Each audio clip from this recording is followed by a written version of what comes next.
喝口水吧。放下吧。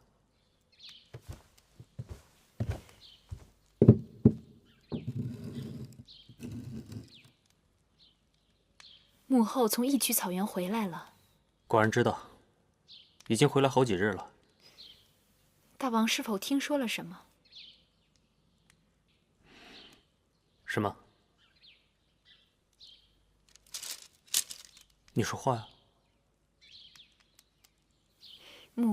母后。母后怎么了？母后怀孕了。你说什么？怀孕？是。是不是那义渠人的？说话呀！说话呀！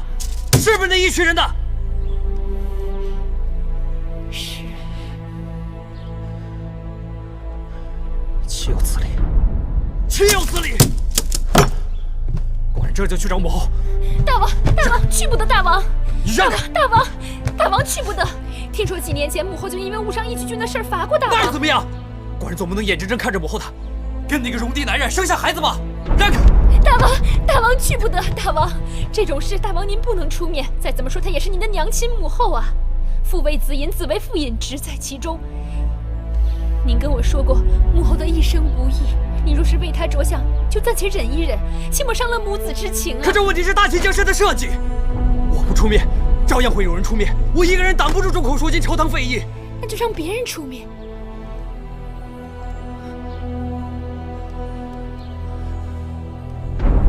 如何让别人出面？大王，您是一国之君，下有文武百官，他们得知此事，一定会挺身而出，为您分忧的。大王，您还是装聋作哑的好。怀孕，千真万确。听说2月前太医令李密就诊断出来了，只是一直瞒着宫内外朝臣。这个该死的义渠君，这是把太后置在火炉上了。左相打算如何？大王知道吗？大王年纪还轻，知道了又能怎样？我即刻进宫备撵。这么说，你也知道了？没有不透风的墙。那你说说，该怎么办？冉帝也不知道。难道你认为我不应该有这个孩子？姐姐，你是太后，是孩子的母亲，你想保住这个孩子，谁也拦不住你。他们虽拦不住我，但他们会在朝堂内外鼓噪，搅乱人心，说我为嬴氏家族抹黑。太后，初离子求见。你去吧。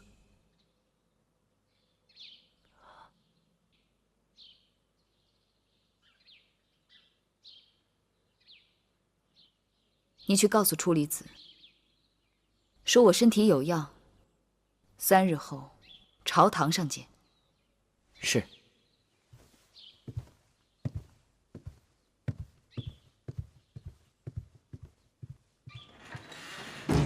冉帝，你去帮我把雍大人请来。大人请回报。太后说，3日后朝堂再见。3日后，到时候恐怕什么都晚了。如今此事已经闹得满城风雨，如果处理不妥，3日后大吵，恐怕群臣会把宣誓殿给掀翻的。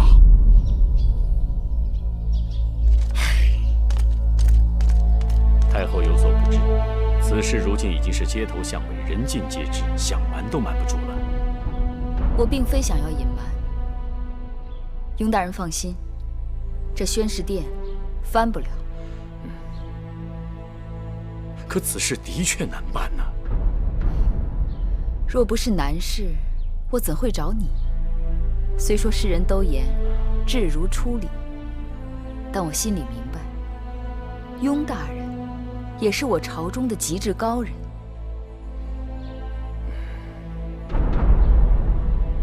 可惜张子不在，处理这等事宜，需张子那样的极致辩才才行。张子虽不在了，但还有你雍大人。放眼看去，满朝文武唯一可以放心托付的人，那就是你了。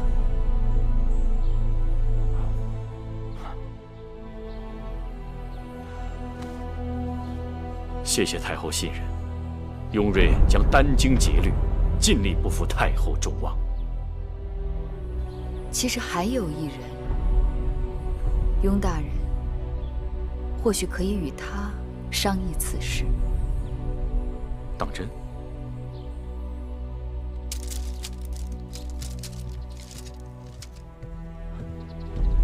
大人，黄公子到了。哦，快请。是。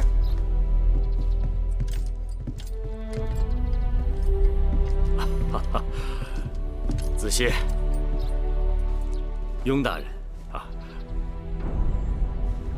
快请坐。雍大人，这似乎是在做学问。啊，是啊，在做一场自古至今都没人能做得通的大学问。看来太后为难雍大人了。太后不仅为难我，而且让我找你商议此事，这岂不是要为难你了吗？照我看，这个时候最不该向你提及此事。雍大人不必这么说。太后让你找我来，是因为她早就把我当至亲了。我们之间坦荡相对，毫无隐瞒。这么说，子歇已知此事？街谈巷议，路人皆知。好，那子歇你说，太后坚持要生下这个孩儿，那孩儿既有母就得有父，但明日朝堂之上，太后绝不会向众人提及孩儿的父亲，这该如何是好？那就让这个孩儿没有父亲。我翻遍所有典籍，自古往今，这事儿说不通啊！怎么说不通？周人的始祖是怎么来的？不是天生玄鸟，降而生商吗？既然周人的始祖出生是因为他的母亲吞了个鸟卵，那没有父亲是在情理之中的。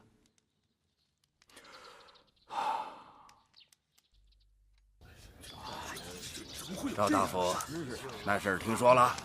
轻声，切莫张扬。哼，你还想为他遮丑？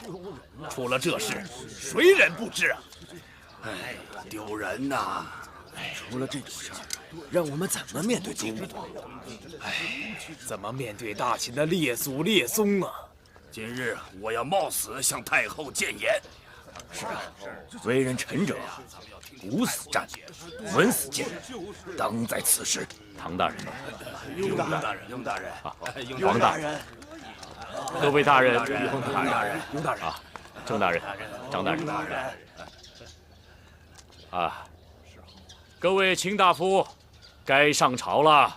走吧，上朝啊！走了，上朝了，上朝便是。对，您请。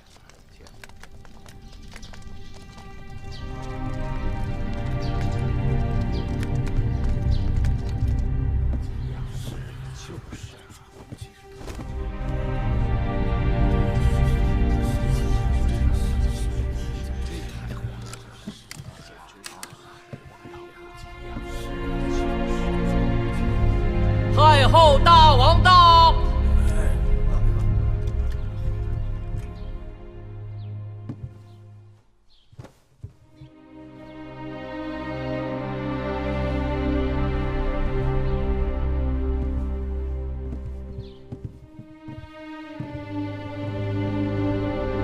臣拜见太后，拜见大王。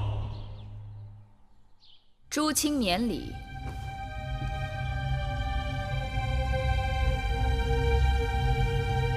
听说今日上朝之前很是热闹，诸位卿大夫似乎都在议论纷纷。可否告诉朕，你们都说了些什么？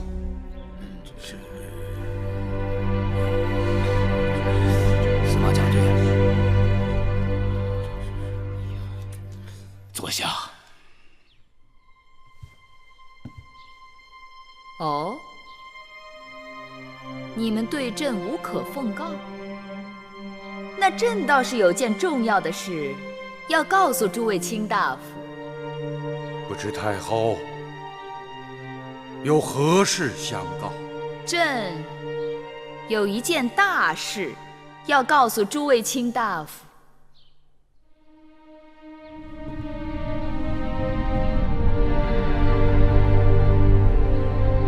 朕有喜了！哎呦，这种事情简直太荒唐了！这怎么可能啊？怎么会有这样的事？这种道理啊，你说说不通啊！感恩太后，这喜从何来呀？朕是大秦太后，怀的自然是嬴氏之后啊。太后此言实在是荒唐啊！难道先王去世数年还能够？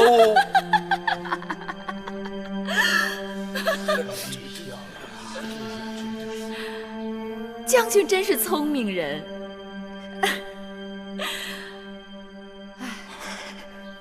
朕数月前曾梦见先王，先王伤感，嬴氏子孙人丁单薄，大王孤单，缺少臂膀，故与朕入梦，孕育子嗣。这说不通啊！这怎么可能呢？简直是不是谈呐！太荒唐了！就是，荒唐！诸卿不为先王贺，也不为朕贺吗？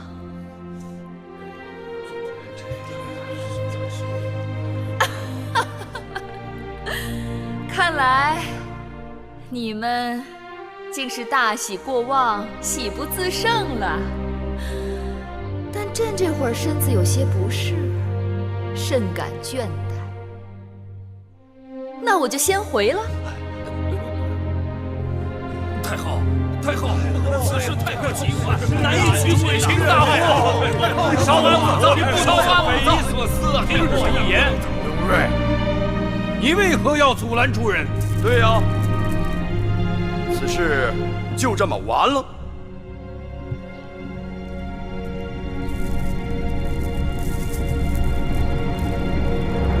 诸位追上去，又能做什么？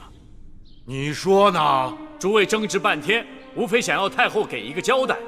如今太后已经给出了交代，诸位还不满意吗？哼，这也算交代？是啊，这就是先王托梦，太后有身，这简直是拿我们当3岁小儿。就是啊，对。那各位想要太后怎样的交代啊？大秦嬴氏，王家血脉，岂容混淆？那各位想要怎样？难道要逼一个母亲杀死自己的孩子吗？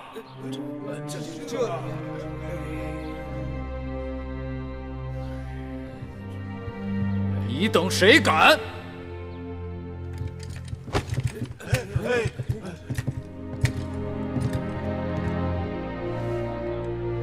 谁想动手？先过了我这一关。那也不能冒充嬴氏血脉。嬴氏毕竟是王家血脉。是啊，诸位，就是啊，既然谁也没有能力阻止太后生下这个孩子，那倒不如想想，这个孩子生下来以后该姓什么？难道姓义渠君的姓吗？那他成年以后要不要分封？分封完了，封地归谁？归义渠？不行，大秦将士辛苦得来的疆土，岂能属于外姓？说道理，那只有姓嬴了。这断断不可。我等身为大秦之臣，若是坐视王家血脉从此小乱不堪，何以对先王？何以对列国？何以对后人？列国，列国早有此先例。胡说！哪来的先例？诸位，这是什么？这是大秦的图腾——玄鸟。天生玄鸟，降而生商。周人始祖的母亲简狄吞玄鸟之卵，而生下周人始祖契。敢问，契之父在哪里？秦人始祖的母亲姜原采巨人足迹，而生下秦人始祖契。请问，契之父又是谁？那只是古时传说，何以能用之今世？好，始祖们太远，那就说说今人。当今列国最强者七国，七国当中，国力与疆土能与我大秦相匹配的，除了楚国，还有齐国，对否？雍大人，我知道了，你别说了。楚离子，今日必须把话说开了。你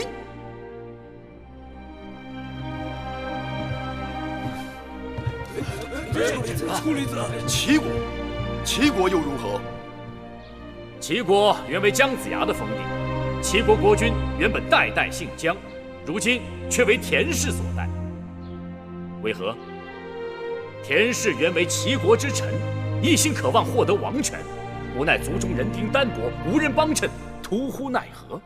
于是田成子想了一个办法，他广纳美姬，大招宾客，令宾客舍人出入后宫而不进，几年之间就多了70几个儿子。田氏因此而得以人丁兴旺，实力大增。至田襄子时，一举取代姜氏，而成为齐国之王。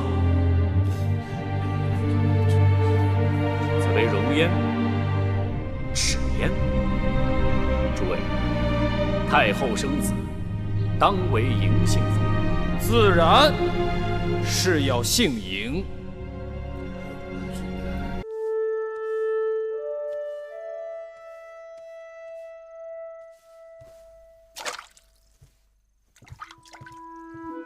大王到。大王，臣妾失礼。你自己病成这样，还要多礼？太医和女医治为王后诊过脉了吗？诊过了，大王。看来他们不够用心，要不，王后怎么不见好呢？大王不必责怪他们，是臣妾自己的身子不争气。女医治对臣妾有几句话，臣妾思忖良久，觉得或说中正解。寡人愿闻其详。失掉心头重负，病症自然不治而愈。王后心头有何重负？当儿勇猛有余，智谋不够，且从小娇惯，是臣妾没有把他教导好，辜负了大王的殷切期望。当儿年纪还小，心性未定，王后不要过于急迫。大王越是恢宏大度，臣妾越是诚惶诚恐。臣妾有一念头，不知当说不当说。但说无妨。臣妾与芈月是亲姐妹，嬴荡与嬴稷是亲兄弟。嬴荡好武，嬴稷喜文。若是让他们两兄弟经常在一起切磋，必定相互帮衬，互帮互长。王后心思缜密，依寡人看，这主张甚好。一文一武，一文一武，正是铸造社稷重器之正道。寡人明日下旨，选荡儿和介儿的先生进宫，商讨如何共同授业之事。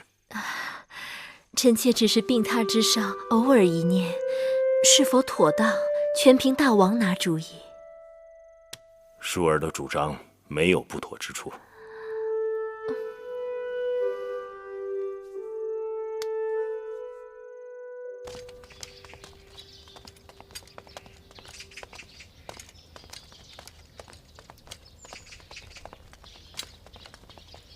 王叔、甘大夫安好。二位公子安好。公子当、公子季安好。哎，公子季，你手里捧的是什么呀？众臣为公函还是公署之事相持不下，父王令众人各上书表叙述。这么说，大王是要二位公子拿着他们的书表叙述去学习？正是。二位公子慢走。王叔、甘大夫继而告辞。好，走好啊。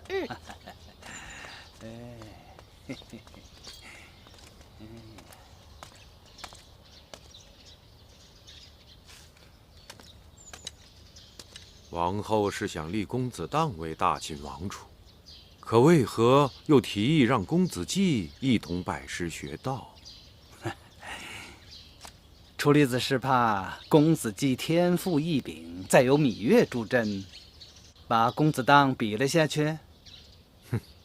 你我调教公子当数年，让一个6、7岁的小儿比下去，总是丢人。楚离子不用多虑，这宫里人们要提起此事，就说公子季是公子当的小伴读。伴读？只有太子才有伴读。第一公子当太子之前也可以有伴读。哎，这是不是伴读并不重要，重要的是人们心中的继承事实。这计谋不像是王后的心术，倒像是出自甘大夫的手笔。楚离子过誉了。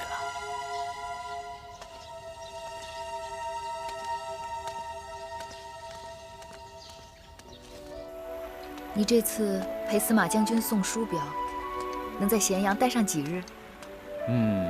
司马将军可以多住几日。我明日就要启程，返回京中。就这么点时间，你还来看我？小人想念姐姐嘛。还有，司马将军也特意嘱咐我，一定要来看望姐姐。司马错将军提议伐蜀，而张仪提议伐韩。你来见我，是希望我能在大王面前进言，帮司马错一把。什么事也瞒不过姐姐啊！你可知道，张仪也托我向大王进言，建议伐韩。那姐姐如何去做？我谁也不帮，我只看大王自己的意思。你就没有别的事情要跟我说？咱们的小狼弟弟白起怎么样？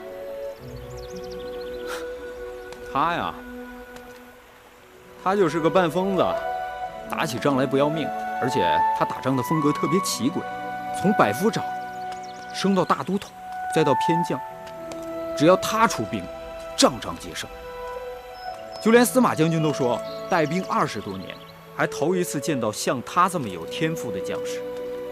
你有没有把孙武13篇交给他？交了，当然交了。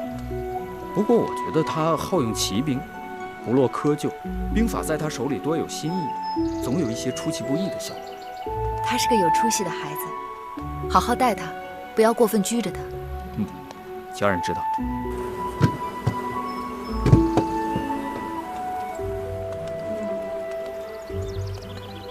见过夫人。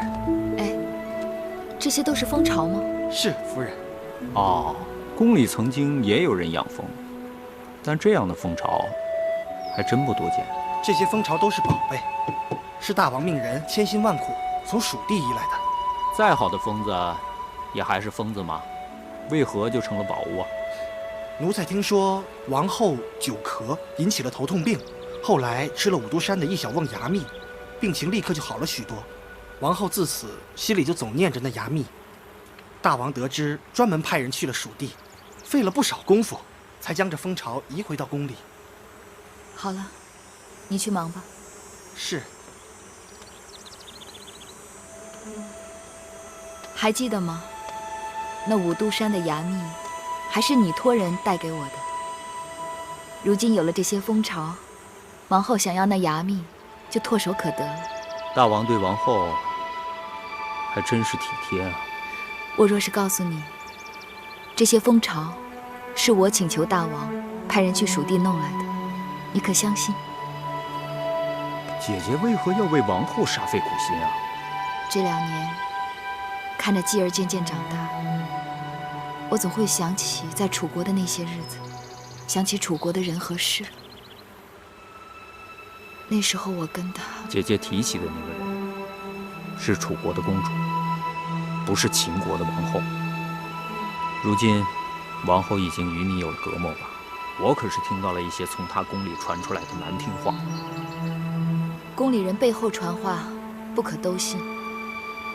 何况眼下，王后对我和继儿真的很好。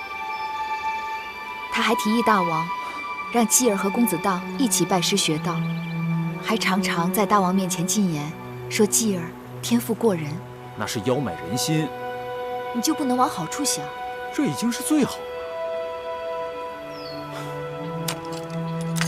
你不知道，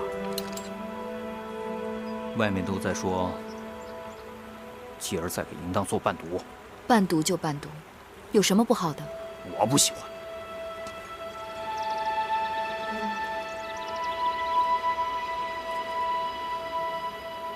哎呀，好了，萧然千里迢迢赶回来，也不是为了招惹姐姐生气的。太阳都偏西了，我也该出宫了。走吧，姐姐送送你。朝中为伐韩还是攻蜀，已废议多日。今日寡人想听听诸位高见。众爱卿当各抒己见，畅所欲言。攻韩不易，伐蜀也不易，这事啊要从长计议才好。是啊。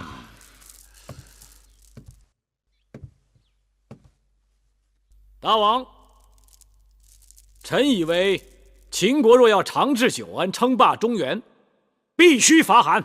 掌上相差就好的，这驸马将军你且何尝之说？是啊，没有什么大的意见。他们若意见相左，这就难办了。当日公孙衍5国联兵，就是自是奉了周天子之诏。臣以为若要杜绝此类事情再次发生，打下韩国，控制周天子当为首选。继续说。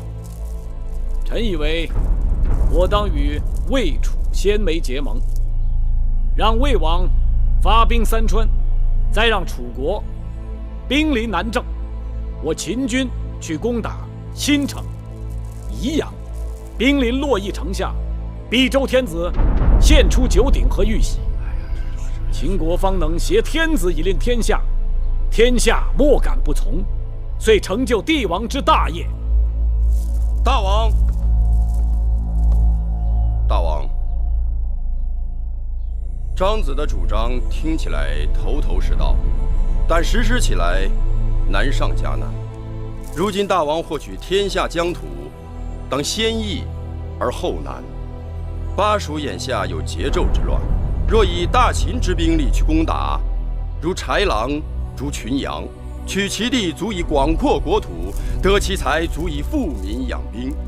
我大秦借道八国，并吞巴蜀，而天下不以为报，历尽西域而不会引起诸侯反对，是以一举而名实两副，而又有尽报政乱之名。臣不以为然。想那巴蜀乃西僻之小国，就算是秦国能借道八国攻蜀，别忘了八国入蜀之道艰难崎岖。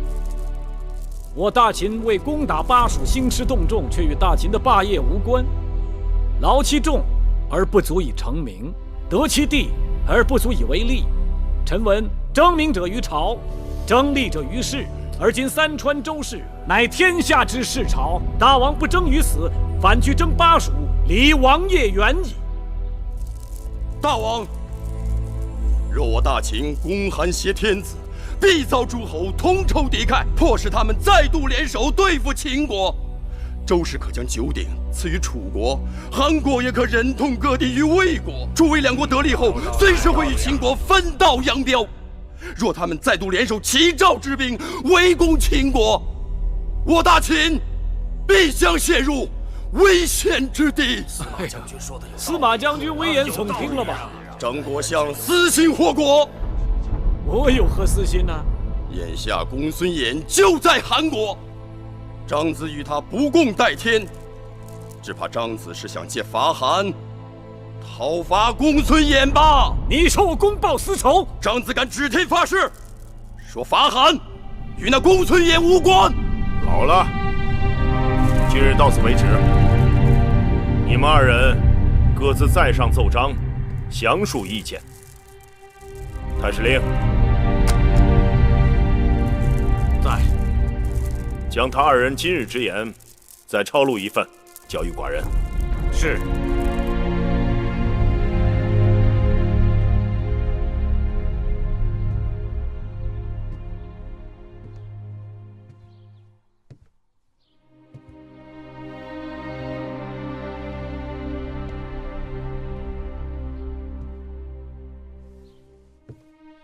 当儿和继儿，此刻是否还在成明殿读书？回道，先生这2日让他们帮着司农处核对土地和户籍。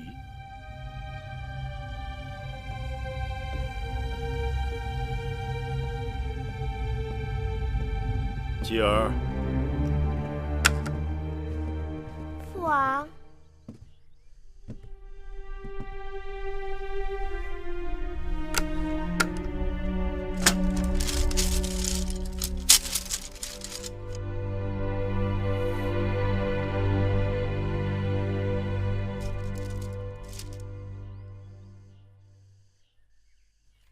你王兄呢？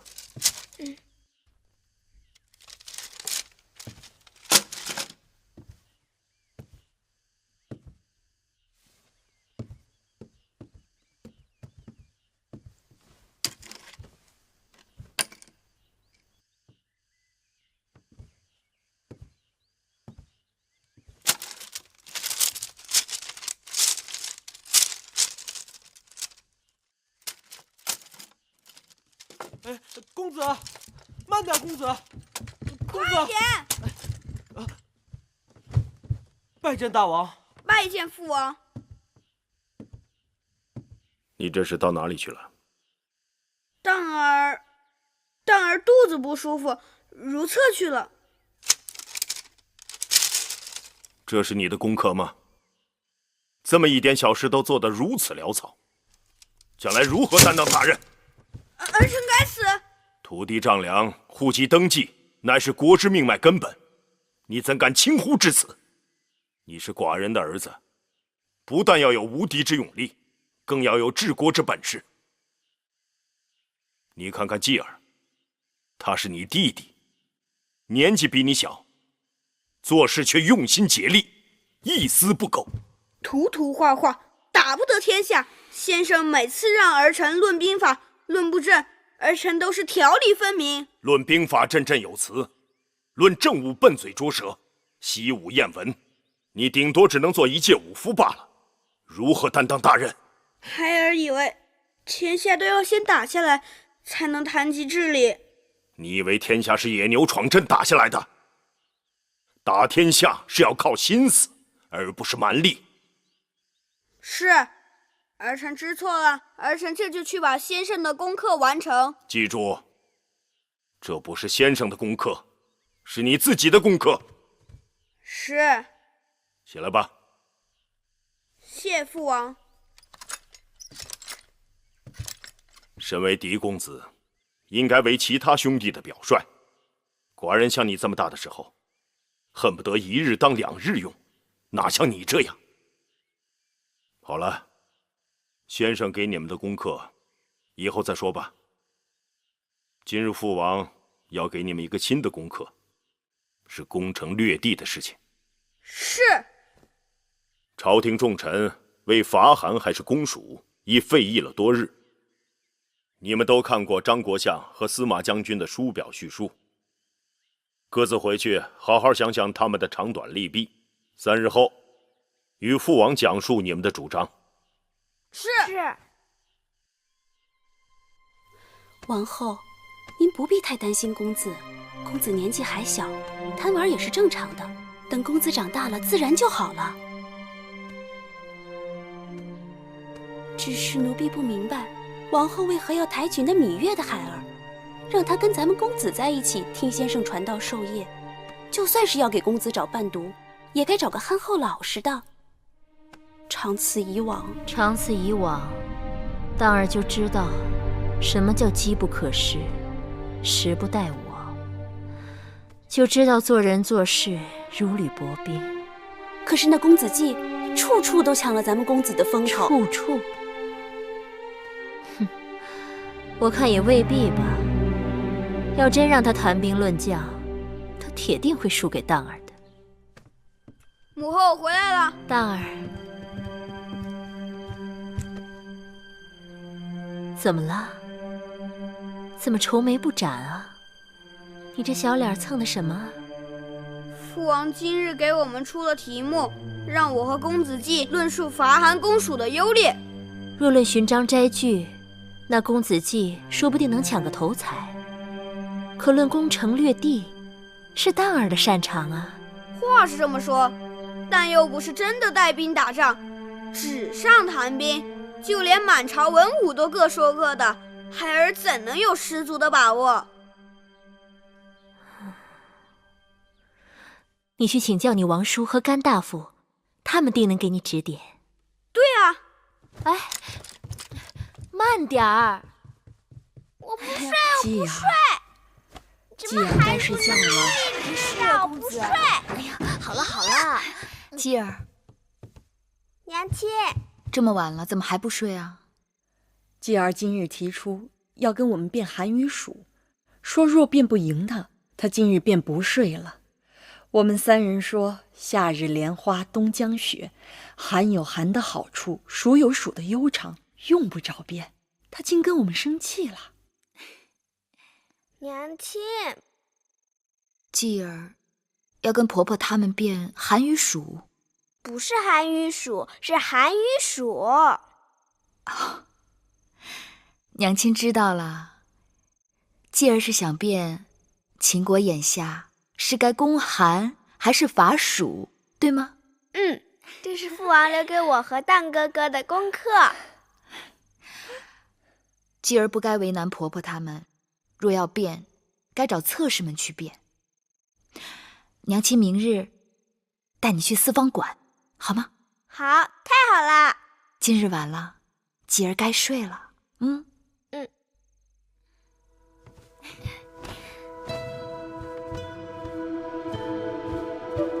依鄙人看来，国相力主攻韩，自有他的道理。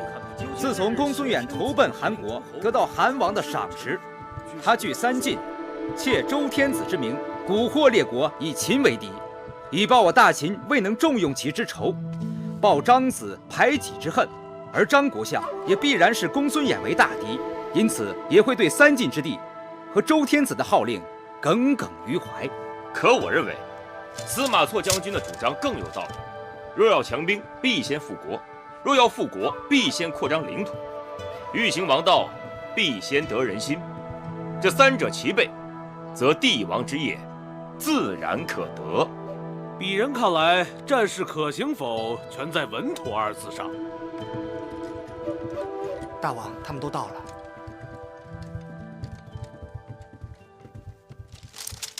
拜见大王。免礼。朝会上，众臣为了攻韩还是伐蜀，已争论了多日。今日寡人请你们来，是想让你们跟着看点儿新鲜的玩意儿。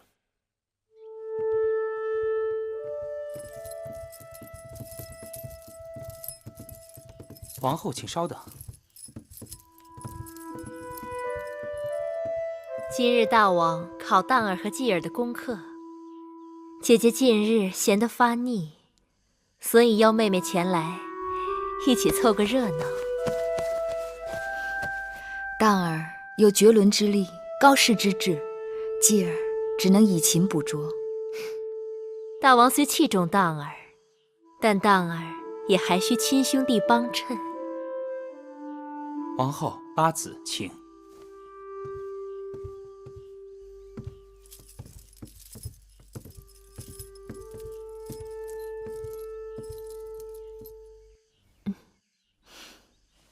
列国国兴霸。我秦国若能挟休于之战的余威攻韩国，韩国必没有余力和我们作对，占三川天险，挟天子以令诸侯。世人都可以看出，此举措有利于秦国的百年大计。父王，休于之战，秦国自己损失了数万将士。因为打仗，秦国错过了农时，去年、今年的收成都不好，如何支撑来年的战事？所以才要打大仗，才要攻韩啊！这2年的收成，反正是注定损失了，就只能从战争中获得。与韩国交战，占领城池和土地，就能获得收成。若是能够挟持周天子，还能令各国上贡。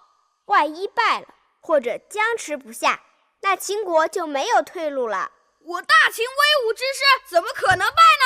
僵持也不可能，定是一战而胜。胜败乃兵家常事，谁能保证每仗必胜？那公韩没有必胜把握，伐蜀就一定能赢吗？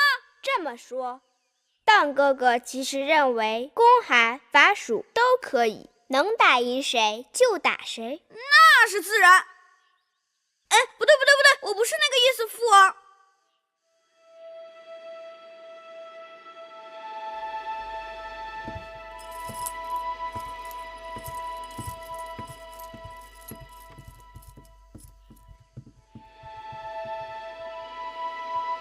这么说，咱们公子和嬴稷变成了平手？谁知道是不是平手？你问母后和珍珠吧。那是咱们公子谦虚，变成平手，还不是为了给那嬴稷留点面子？这韩蜀之争，朝廷重臣都说不出个所以然来，变成平手就已经很好了。甘大夫说，攻韩伐蜀难说对错，让你跟随张仪的说法，是因为张仪善变，又有大王的赏识，一定没错。可你怎么说着说着就跟着嬴稷的说法走了？既然各有千秋，难说对错，那跟谁走还不一样？那你自己可有见地？我有什么见地？你们要我怎样我就怎样。好了，你也累了，去歇歇吧。这事还没有完，父王要我们过2日去四方馆。四方馆？那地方平日可是乱得很，大王怎会让你去那儿？四方馆近日开了新的赌局，侧室们都在下注，赌的是父王到底是攻韩还是攻蜀。父王要荡儿和公子季也去下注。大王大概是想试一试公子的运气。大王此举必有深意。不就是个竹签吗？荡儿，那小小竹签，你可千万不要轻易投出去。早投晚投，反正都要投出去。万万不可。那怎么办？我不能总在手里攥着吧？我寻思，朝堂上反对攻蜀的人多，侧室们应该也是如此。最周全的办法只有一个，你先在边上细细看看别人投的是哪种签，跟着大多数人投，该是赢率高一些。孩儿知道了。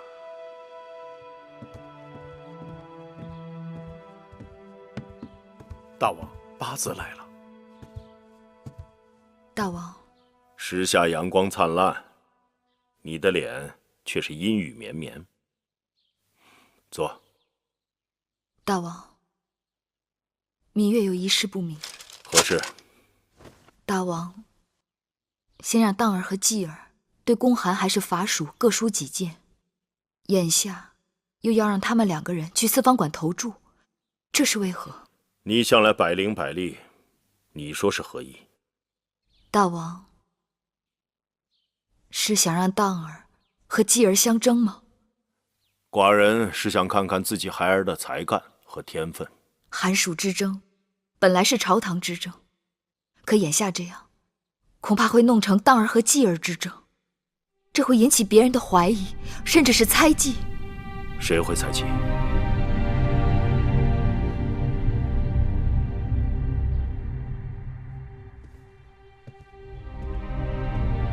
都下去吧。说吧，谁会猜忌？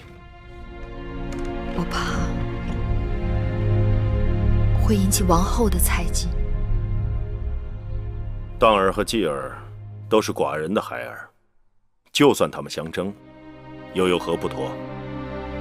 况且，王后也不至于心胸如此狭窄吧？大王，当儿是嫡公子，大王和王后都指望有一日立他为储君，继承秦国大业。是又如何？大争之势，互争熊长，犹存劣败。无论别人怎么争，都不要拿继儿去相争。再好的刀，也是磨出来的。大王，可我不想让继儿当刀，只想他做磨刀石。芈月，寡人宠你，但你也该知分寸。求大王放继儿一马。继儿不单只是你的孩儿，也是寡人的血脉。大王，你回去吧。以后吴宣，成明殿就不要来了。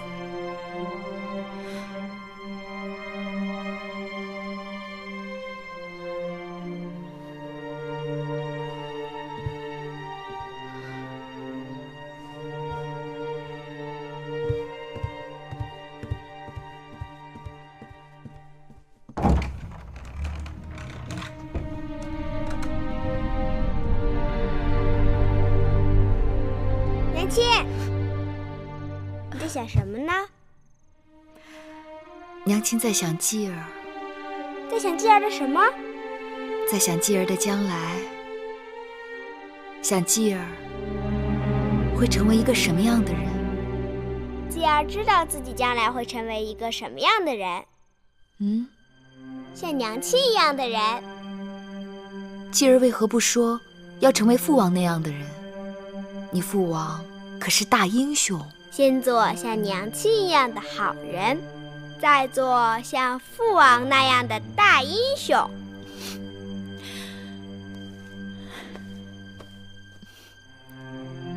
继儿说的对，首先我们要成为一个好人，将来才会成为一个大英雄。明日继儿要和荡哥哥一起去四方馆下注，娘亲有什么要嘱咐继儿的？无论别人怎样，继儿只要用自己的心去下注，就不会错。继儿知道了。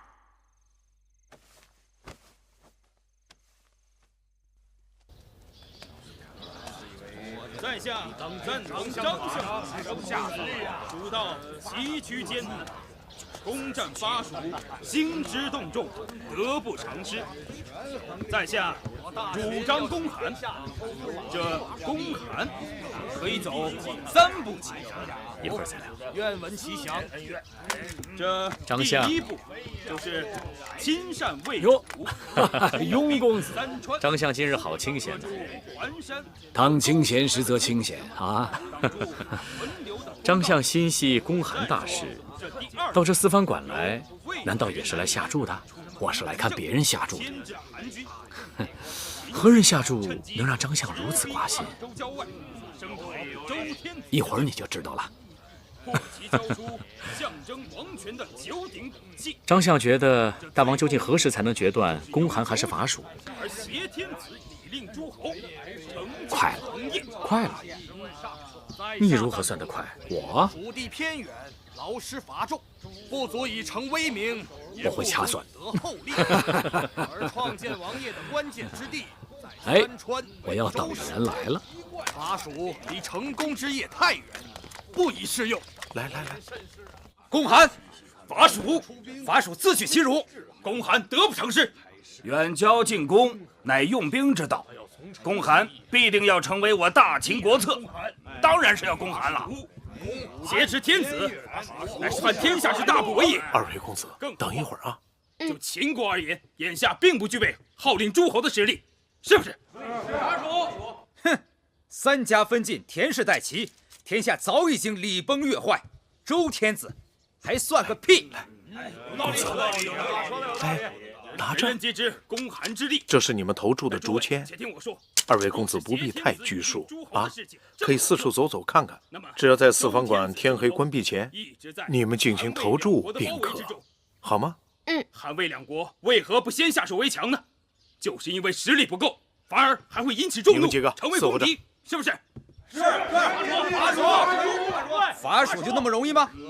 茶国、八国都是想借助秦国的力量而自保，简直一派胡言！有莒国和八国引路，伐蜀就是顺势而为，应势而动，所以必须得伐蜀。公函，公函，言之有理。伐蜀，伐蜀，是公函还是伐蜀？这要权衡两者之间的利弊。一定要伐蜀！孙子自诩其辱，说算胜，少算不胜。再想看张相吉言公函，公函的有多少个了？公函的有13个。伐蜀的呢？伐蜀的只有5人。那么，如何才能公子季12字上都得到更多的好处？老伯，既为大秦谋得实力。你认识老伯吗？当然认识。好记性啊！老伯是你娘亲的挚友。公子等一下。你看看。主张伐蜀，实质也是从3处着想，来阐述如何成就密豆，公子喜欢吗？那咱们俩找个地儿吃去。好。走，慢点，慢点。而秦地久战民贫，尚不具备即刻一统天下。哎，手伸出来。增强国力，这2者蜀有节，纣之乱，一攻一伐，用兵不伤众，取其地好吃吗？可广域富民。道义上，你看这里是不是很热闹？伐蜀，一定要伐蜀！他们好有趣，像树上的鸟，每日从天明吵到天黑，下一日再来接着吵。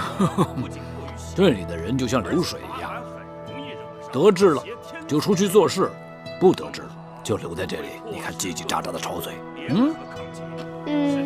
那老伯是得志的还是不得志的？那公子既然在这里遇见老伯，可见老伯是不得志的。老伯大器晚成。大器还晚成，哈哈哈哈！那老伯就借公子其言，啊，你看老伯盼得志，头发都盼白了。眼下有个机会，不过要看公子肯不肯帮老伯了。你是来投注的吧？那你想好了没有？是要公函还是伐蜀啊？没有。蛊惑列国，以秦为敌。公子若是投注于公函，那老伯就有可能得志。鄙人看来，哎，怎么了？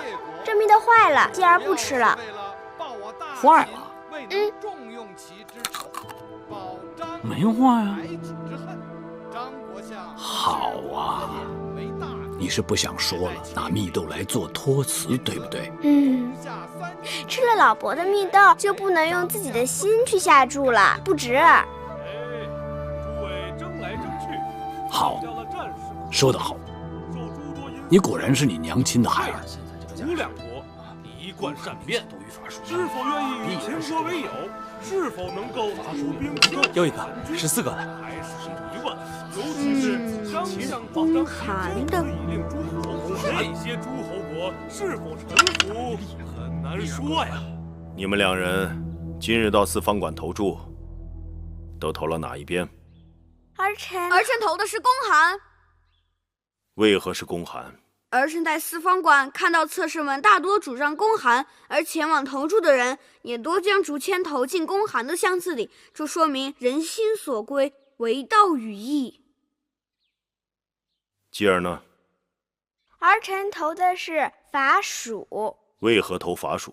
因为儿臣看到有太多的侧室们主张公函，而大多数的竹签也投进公函的箱子里。所以你要反其道而行。父王不明白。继儿看过父王与娘亲下棋，娘亲总说人人皆知的棋路，你的敌手也一定知道。继儿的意思是，打仗要攻其不备，出其不意。如果人人皆知的路数，反而做不得，因为你的行为都在别人的算计之中了，对吗？你过来。